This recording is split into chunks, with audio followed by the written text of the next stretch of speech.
Um, so, this is the last day of covering PDEs from an analytical point of view. So it's almost like I've taken courses that we have, like 517 or 606, and mashed it down to a few weeks. At least the most interesting parts. But, at least that way you somewhat know your way around a PDE. So that we can, so that you have a better understanding of numerical methods and how they're designed and assessed, things like that. So I covered, here's how you solve an example of a Laplace equation, and then last time solving a heat equation. So now,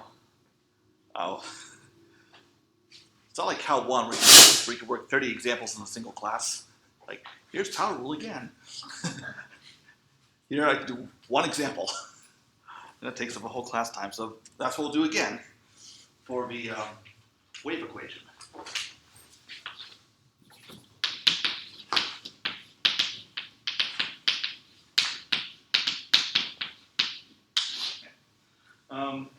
Now, to set up the approach I'm going to take for solving the wave equation, though, I'm actually going to take a couple minutes to bring up something from numerical linear algebra. And that seems really off-kilter, except I think it's good to see concepts side by side that seem to be completely different, but really they're totally related. Because mathematics is about taking ideas from one area and applying them to another. Like a lot of problem-solving methods are developed by taking something you're familiar with and seeing it from an abstract point of view so that you can apply that to something else. So that's what we're going to have here.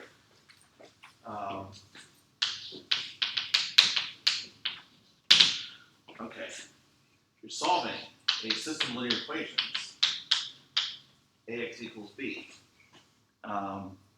And you perform Gaussian elimination on A to reduce it to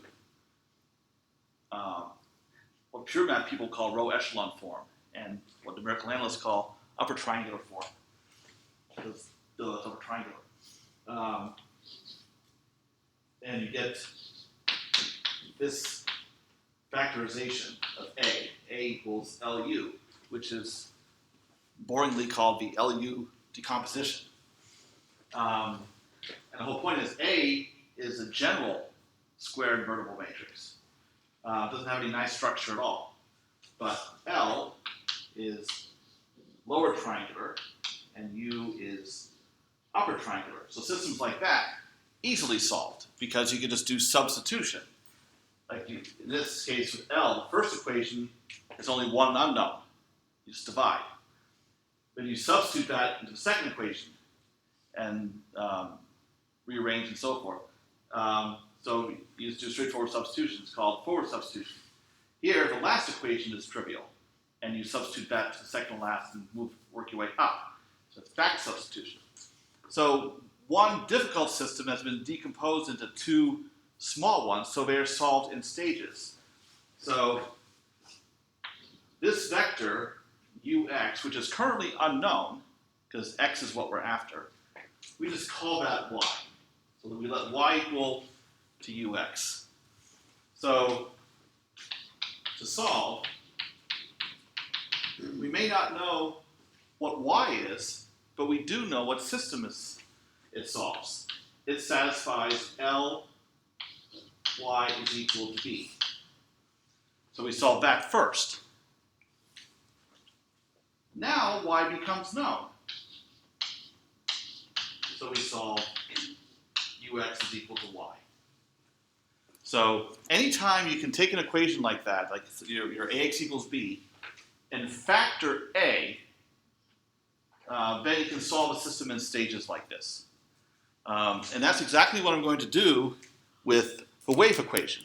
I'm going to factor it, break it down. So wave equation has second order time derivatives, second order PDE. I'm going to factor it into two first order PDEs, solve one than the other, because those two will be so much easier. Okay, so this is just a general principle of solving equations that can be used in all kinds of contexts. And I find it amusing when these things are covered in classes that are written about in textbooks, that the authors or professors present them as if one has absolutely nothing to do with the other. No, they have everything to do with one another. I'll bet all of math can be summarized into far fewer classes than it actually is. So it's saying, well, here's a fundamental concept like this, and here it can be used here, here, here. But curriculum is not organized that way, so it's never pointed out and nobody sees it.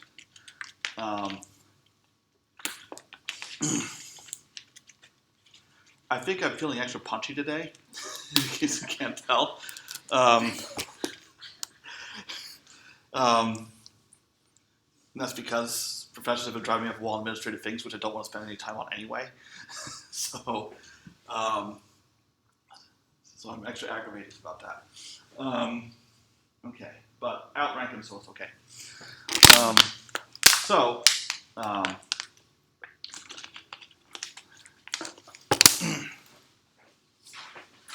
wave equation, or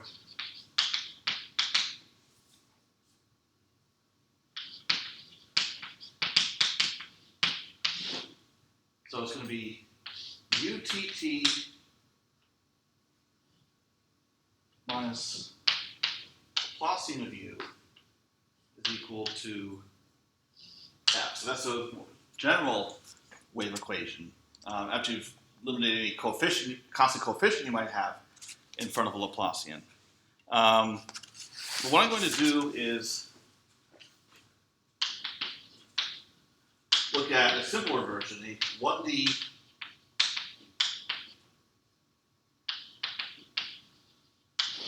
homogeneous equation. So homogeneous just means that F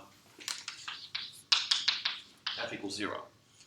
Okay, so in that case we're going to have UTT minus UXX, because that's the Laplacian in 1D, is 0. And it's a Cauchy problem, so x varies along the whole real line, t positive. That's our domain. And then we have two initial conditions because of the second order time derivative. U of x minus g and d dt at t equals 0 is h.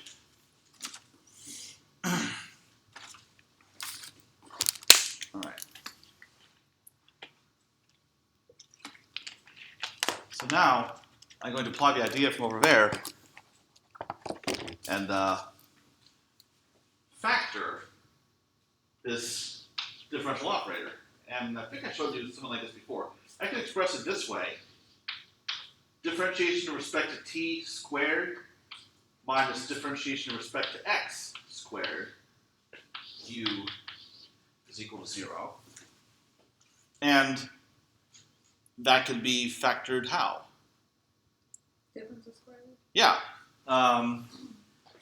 Only because differentiation with respect to t and x commute with one another. So if you take a function, differentiate with respect to t first and then x, or the opposite order, the result is the same. So since they commute, you're allowed to do that. Well, just like when you're taking difference of squares that are numbers, and you factor that, that's okay because multiplication is commutative. So as long as it is, then yes, you can do that. So I know I can write this in other order, but for presentation, I want to be careful how I write it.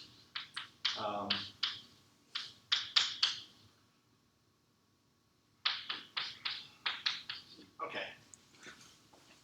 So now the equation has been factored. So you can think of this as being like the L, and this being like the U. And then this function, my solution, is corresponding to the vector x over there. So now I can break this down into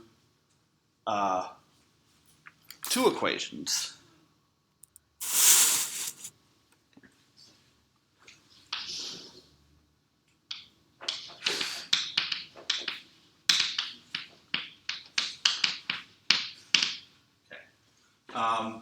So just I have a two-stage solution process over there, I have it over here. So I'm going to let v of xt be equal to ddt minus ddx of u of xt. So in other words, v is playing the role of my y from over there.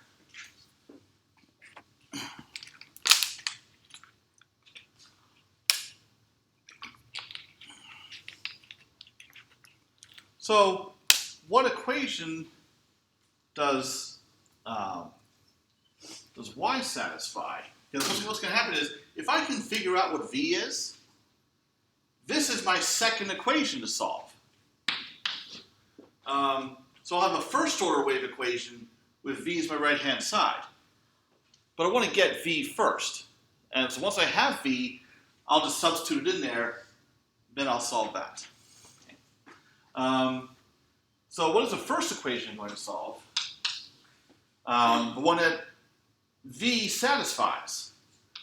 So corresponding to my Ly equals b over there, I'll have vt plus vx, so it's this differential operator, is equal to 0.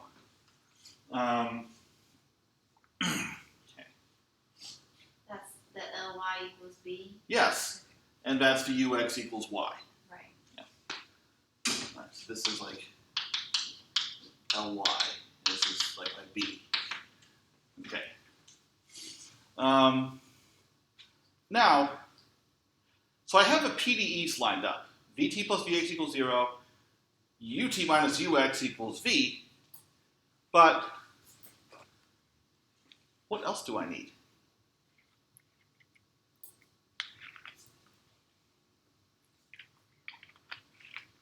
Because I'm going to go ahead and solve this next, but the problem is not completely specified. What do I need?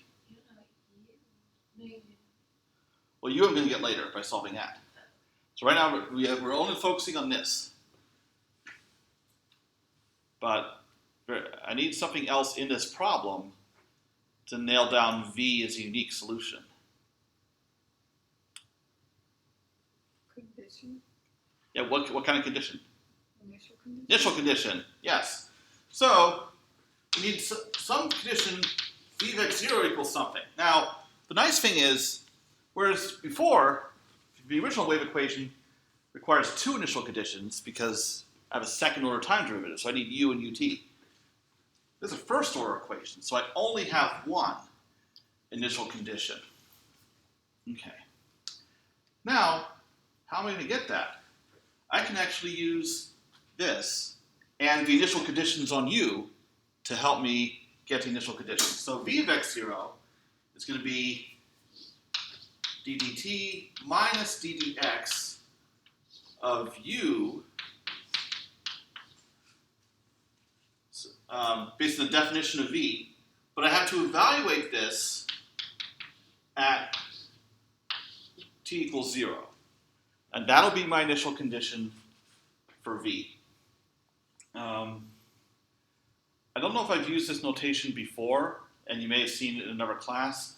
This notation where I have a vertical bar, and whatever substitute down here, this means substitute this in, but at the end. All right. So if I write out what this is, so this would be ut of x0. So I differentiate first, plug in t equals 0 after, and then have minus ux at x0.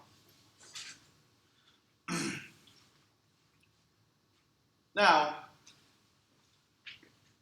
well here, we actually know what this is. What is it? Yeah, because it's written on the from that initial condition, so that'd be h of x. Okay.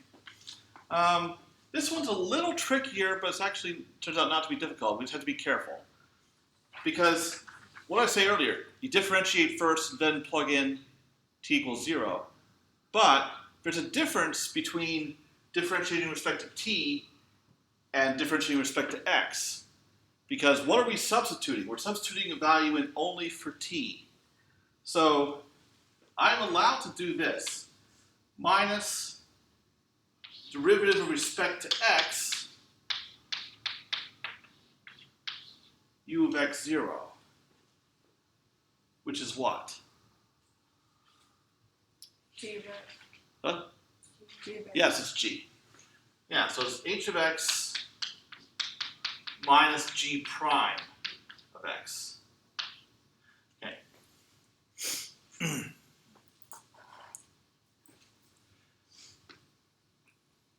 Now, cautionary tale. In this case, there's two things going on. I'm plugging in t equals 0 and differentiating with respect to x. So now here I plug in t equals 0 first, then differentiate it. If this was with respect to t, I could not do that. So differentiating with respect to t and plugging in a value for t, not commutative. Differentiating with respect to one variable and substituting another, that is commutative. It's like when you're taking multivariable calculus, you have a function of several variables, and you want the partial derivative at a certain point. So if you differentiate with respect to x, and you're going to substitute x, y, and z values, you can substitute the y and z before or after. It won't affect the result. But not the x, because you're differentiating with respect to x. That substitution of x has to wait until the end. So because these are different variables, I could plug in t equals 0 first, which lets me use this, and then take a derivative of that. Yeah, so a lot of times we have to be careful about what operations really commute with one another.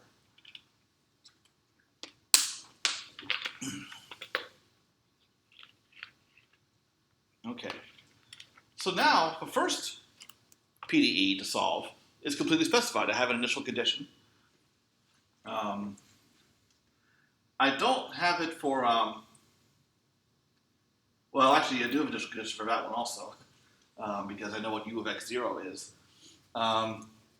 Okay, so the only thing that's missing now is if I have this kind of first order wave equation, so vt plus vx equals something, and later I'm going to have ut minus ux equals something, how do I solve that?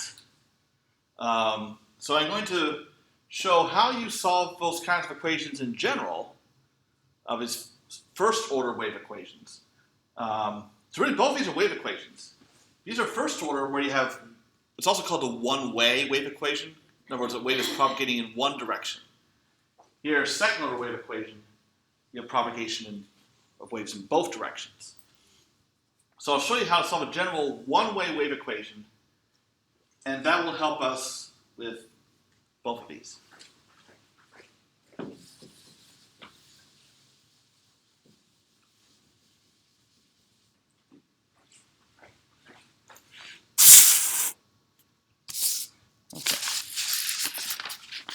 Now there's actually two cases to look at.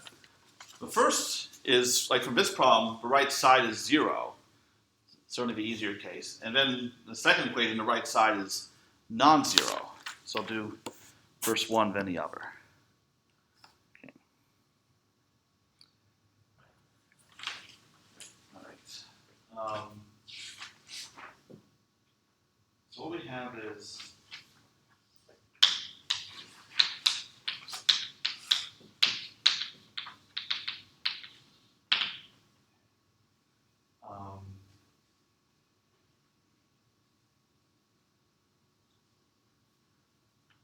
so this one I can actually go back to higher dimensions.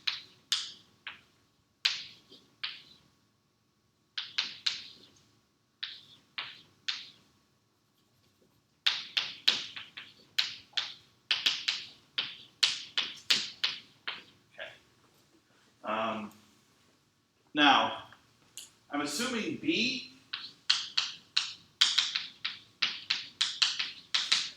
is a vector of constants. Now, what we have here is B dot product with gradient of U. So, what that would look like in, for example, 2D. UT plus B1UX plus B2UY is equal to 0. So, however many variables you have, you're going to have first derivatives with respect to all of those spatial variables multiplied by some constant. Okay. So it turns out it's very easy to write down a solution of this equation. It's going to be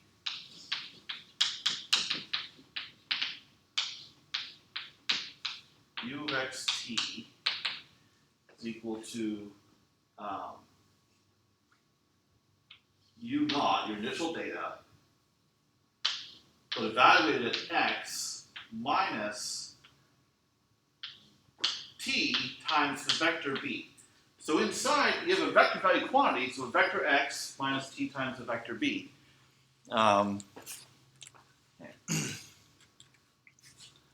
So, as I wrote that down, I considered actually showing you where that comes from, because like I said, I don't like to pull things out of thin air. And most reluctantly, I'm not going to do that now.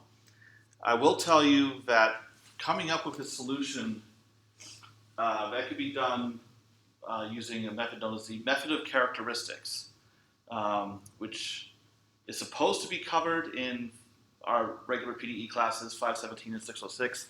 Whether it actually is covered is another matter, but it's supposed to be. But I know for a fact that if I make a spontaneous decision to carry out the method of characteristics on this, I'm going to make a mistake, and then I'll just hate myself until Monday. So I'm kind of anxious to avoid that. I will probably look at it later and show you guys next week anyway. So better to wait and do it right. Okay. What I will do is show you why it's a solution, like verifying it's a solution, which is important to be able to do also. So if I look at UT, so the derivative of this with respect to t is U naught prime, or no, sorry, I can't do prime function of several variables. Gradient of U, or U naught.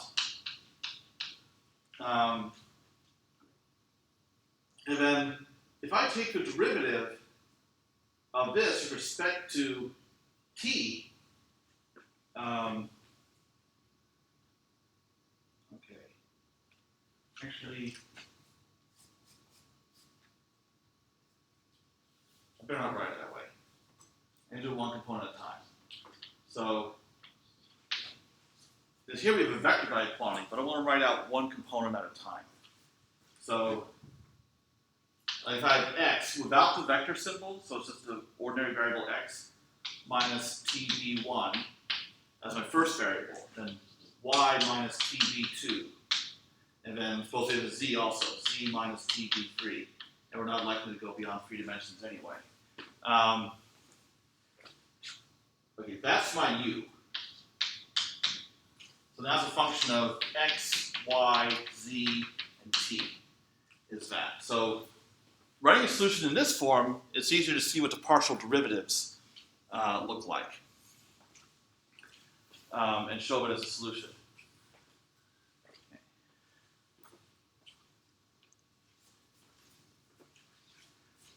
Sorry, if I don't give enough writing time, definitely let me know. So we're not taking the derivative with respect to t right now? No, I'm about to. Okay. Yeah. That's kind of getting ahead of myself there. Okay. So then UT would be first derivative of U naught naught with respect to x of all this, I'm not going to write all that out again. Well, I'll just get rid of it altogether. Times the derivative of this, the x argument, with respect to t, which is what? What's the derivative of this with respect? What? Yeah, minus v1. It's just chain rule. So I take a derivative of this with respect to x, y, and z. Differentiate each of these insides with respect to t, and I multiply them. And all these are added up. So it's plus du naught dy times derivative of this with respect to y. No. Derivative with respect to t. So minus v2. And then derivative of this with respect to z, of u naught with respect to z, times derivative of the z argument with respect to t, so that's minus v3.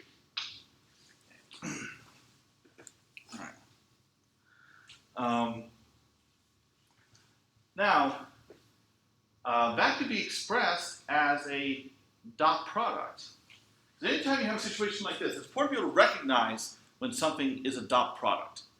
If you have a sum of terms, and each term involves two things being multiplied together, that's a dot product. So you can take like these and make a vector of them, and then when we're multiplying, make a vector of those too. So this is a dot product, so minus b dot product with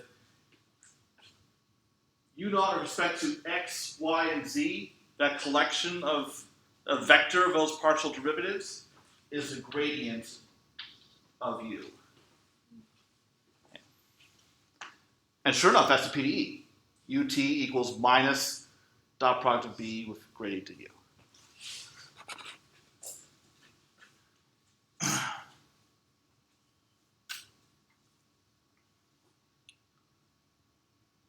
Any questions about that verification?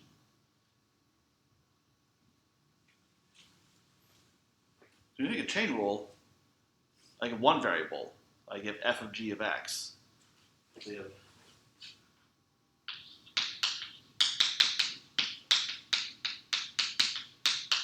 this f prime with either g of x times g prime of x with multiplying derivatives. Really, it's the same thing here. You're taking the derivative of u naught, but u naught is a function of three variables. So the derivative of that is gradient. And then these inner functions, you have three components. So that's a vector valued function of t. The derivative of this, of these inner functions with respect to t is minus b. So again, does the derivatives being multiplied here, or being multiplied here too?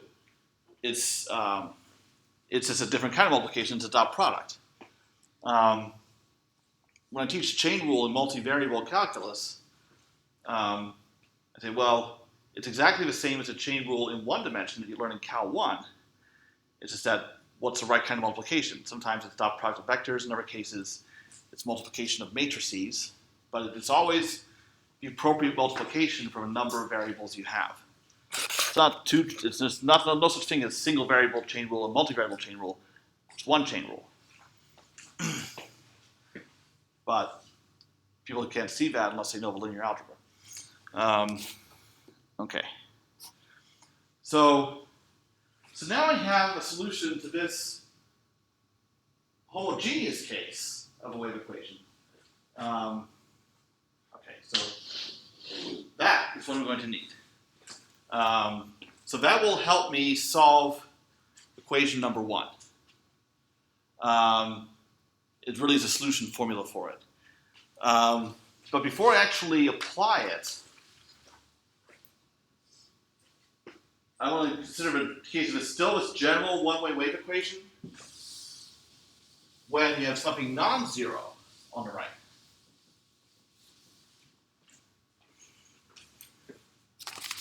Okay. You're saying that'll help us solve h of x minus b prime of x. Well, yeah, it'll solve this whole problem where this is the initial condition. That plays a role of U naught. But we'll deal with that's going to be a mess. So we'll deal with that momentarily. So I want to do the inhomogeneous case of this. Ut plus b dot radiant is equal to f. And you still have the same initial condition. Okay. And f is some function of x and t.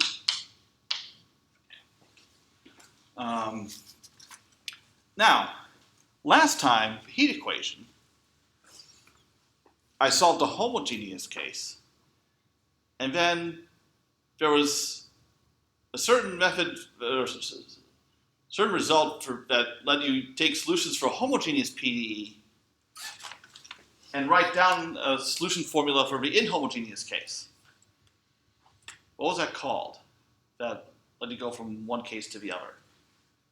It basically gave you a solution formula for it that I covered on Monday. Yes, Duhamel's principle.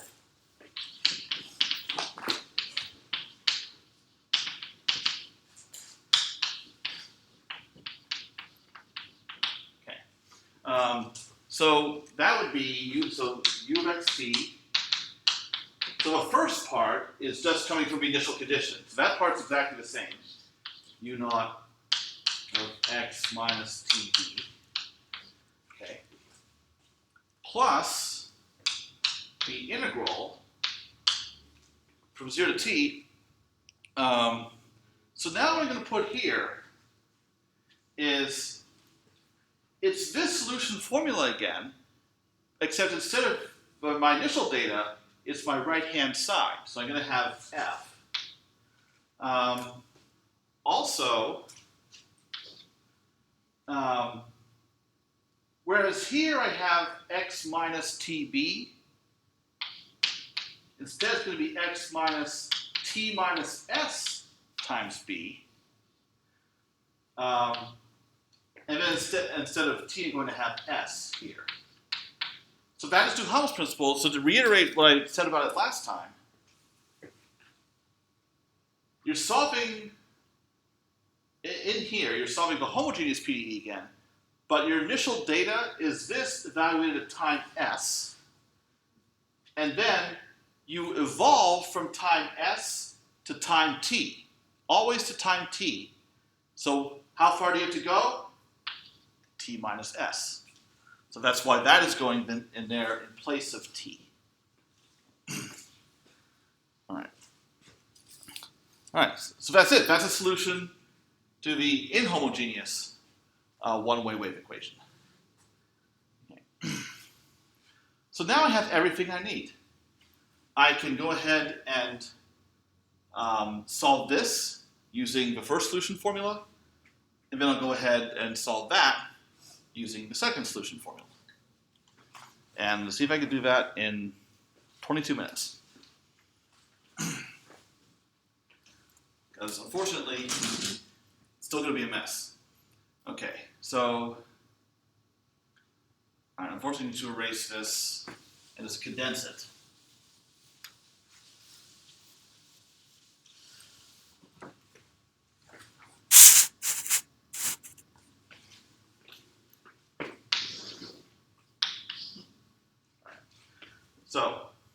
So first I'm solving. Yeah, as soon as I erase it, it's gone from my head too. So Vt plus Vx is equal to 0. V of x0, my initial condition, is h of x minus g prime of x. Okay. So I go ahead and use that solution formula over here. So v of xt is equal to h of, so in this case, vt plus vx equals 0, it's like over there, So b is equal to 1. So when I apply the solution formula, and notice there's a b in there, I can just set b equal 1. So I'm going to get h of x minus t minus g prime of x minus t. So really there's hardly anything to it. Okay. All right. So a is equal to h minus g prime. Okay, so at least one of these is easy, and I still have 20 minutes left. But I'm going to need it because the second one is messier. Any questions up to this point, though? Okay, so nice having the solution formula is already in front of you. So now for a second problem. Ut minus ux is equal to v of xt. And my initial condition is u of x0 is equal to g of x. So same initial condition as the original problem. So here, b is equal to minus 1. Okay. All right. So now, all I have to do, seems simple enough in theory, but is apply this solution formula. So what I'm going to get is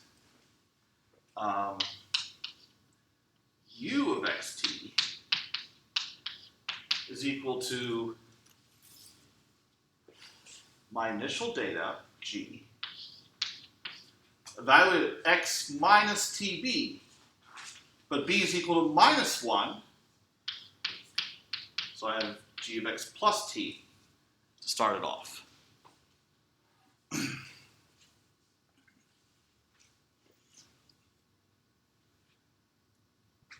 And now the yucky part. Integral from 0 to t of f, but f is v, but v is this. So there's a lot of substitution going on. So I'm going to have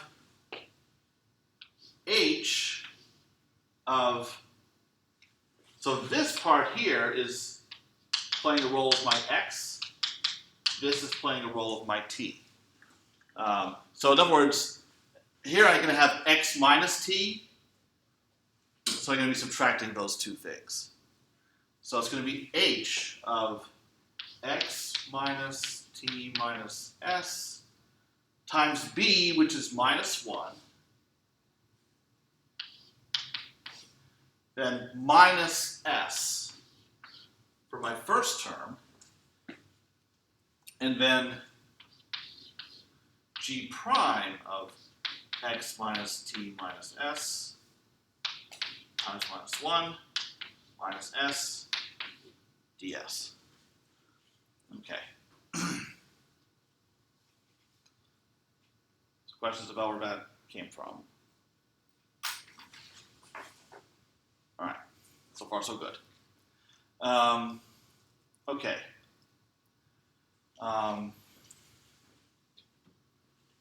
The next thing I'm going to do is the arguments to these functions are extremely messy, so I'm going to make a substitution. Because it'd be nice to have this part simpler, and that will complicate the limits, but that's still a lot easier to deal with than the other way around. So my substitution is going to be, well, first, I'm going to simplify this expression, which is the same as this one. So I have x minus a minus t, so it's x plus t, and then I have a minus minus minus s, so that's minus s, and another minus s, so it's x plus t minus 2s is what's actually being plugged in. Okay. I'm going to call that y. I can't call it a u substitution because u is my solution. So I'm making a y substitution. And keep in mind, my original variable is s. That's my variable of integration. So dy is equal to minus 2 ds.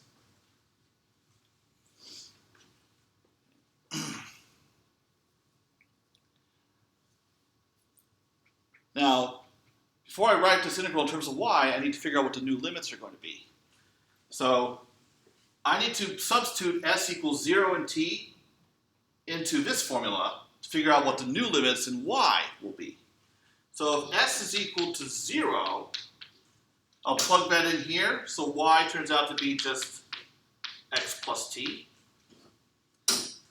And then if I substitute s equal t in here, I get x plus t minus 2t. So s is equal to t means plus y is equal to x minus t. So those will be the new limits. All right. I'm honestly amazed this is going this smoothly.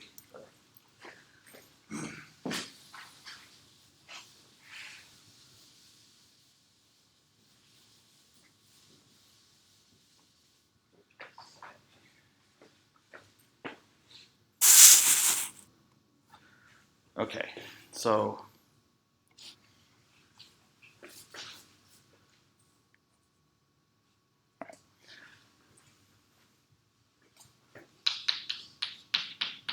first term stays the same, so g of x plus t. So then my integral is from, well,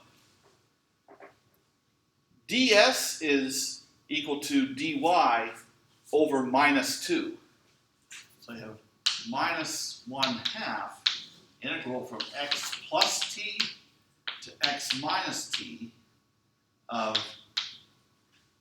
h of y minus g prime of y dy.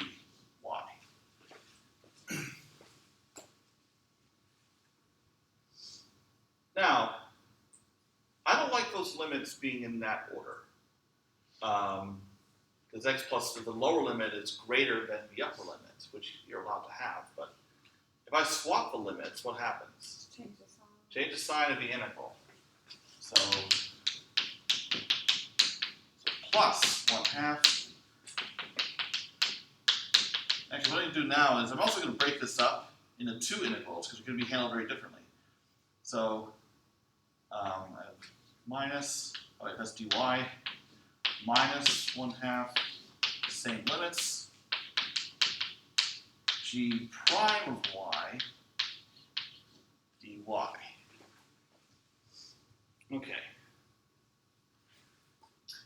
Why did you keep the limits on the first integral the same? Because I was wrong. Good catch. I guess that was a real life version of copy and paste. Okay. Now, what would be the next logical step I could take to simplify this? Factor out half. Yeah, Why is the that's second? something bigger than that. Why is the second integral subtracted?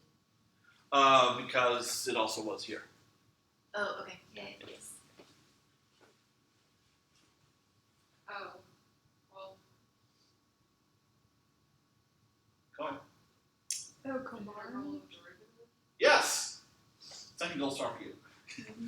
Yeah, so integral derivative cancels out. So, all right, so I'm going to write that first. Oh, that's still this first, but that's x plus t. Man, good thing class is almost over. All right, so I have minus 1/2. So that'll be g with the limits plugged in. So I'm going to do calculus. So that's going to be g of x plus t minus g of x minus t. And then the other integral I still have. I'm not going to do anything more with that. You can't simplify that any further.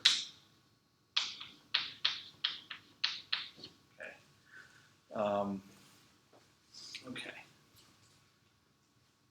Okay, now just algebraically, how do things simplify? Very little left to do.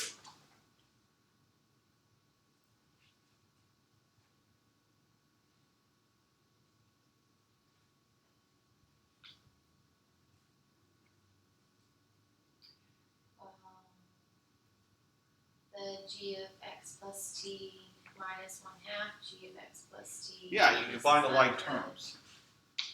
Yeah, and then you're going to have, yeah, so you have 1/2 g of x plus t, and then you have minus, so plus 1/2 g of x minus t. So yeah, now you can factor out the 1/2. So you have g of x plus t plus g of x minus t plus this other integral. And that's it, we're done.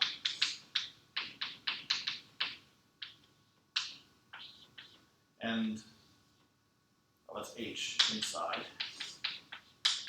Okay. All right, so that's the solution to the wave equation, the homogeneous case. This formula has a name. What is it called? The wave equation solution. Besides that, does anyone else remember the name? Because I know for at least 3 of you have seen it in a class. That's familiar. Mm-hmm. The Albert, but that's because it's in here. Oh, you can say I know what classes you've taken in a PE class not a long time. Yeah, you kind of have me weirded out for a second there. It's like it's waiting for one of these three to. Okay, yes. Wave equation solution. Well, that is more intuitive.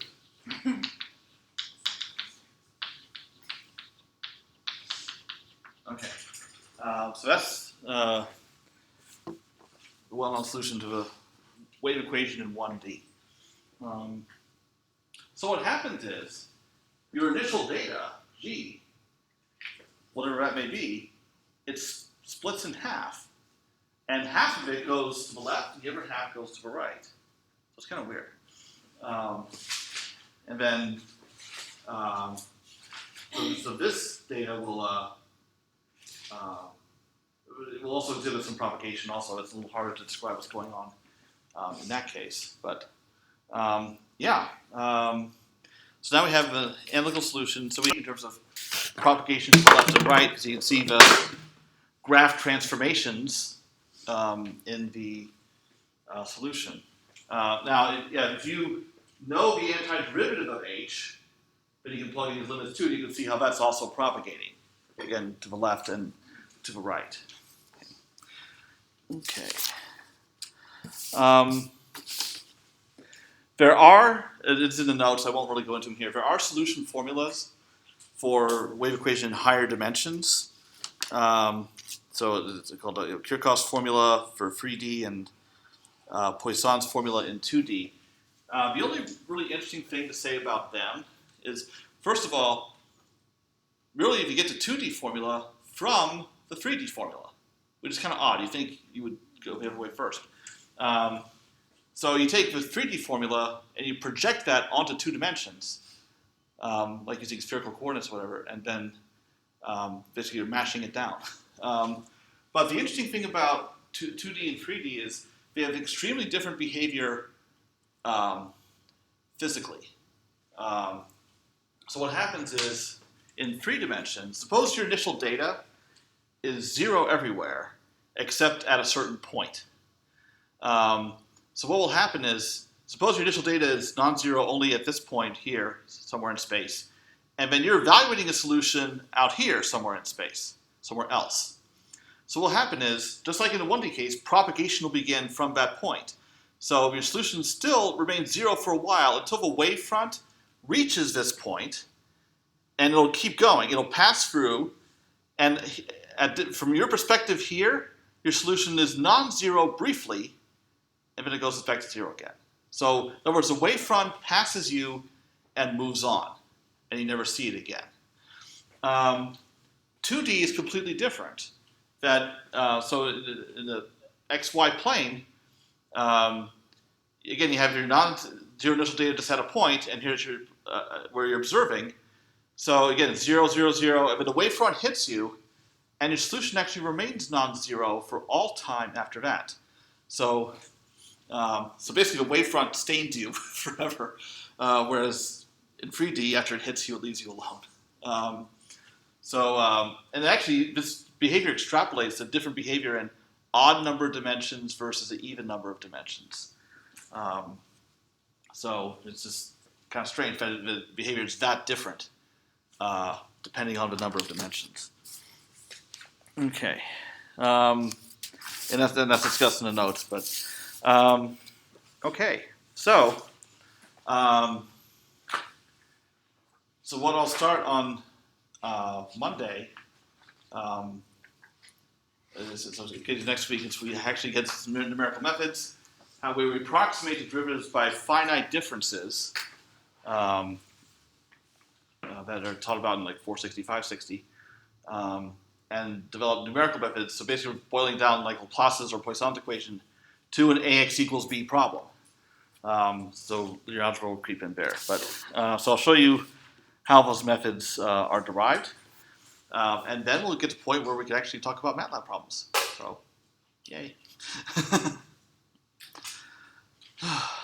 On Monday, or are you saying in general? Well, we're going to finally get closer to that point. I don't think we'll get to MATLAB right away on Monday. So, yeah. Okay. What? I don't want this MATLAB stuff. Oh, I see. I'll keep that in mind. Actually, the finite difference stuff, the notes for that are like 8 pages long, and here I'm getting through 1.5 pages a day. So I want to take my time on that, so you're probably not going to miss much anyway. So, oh, yep, that too.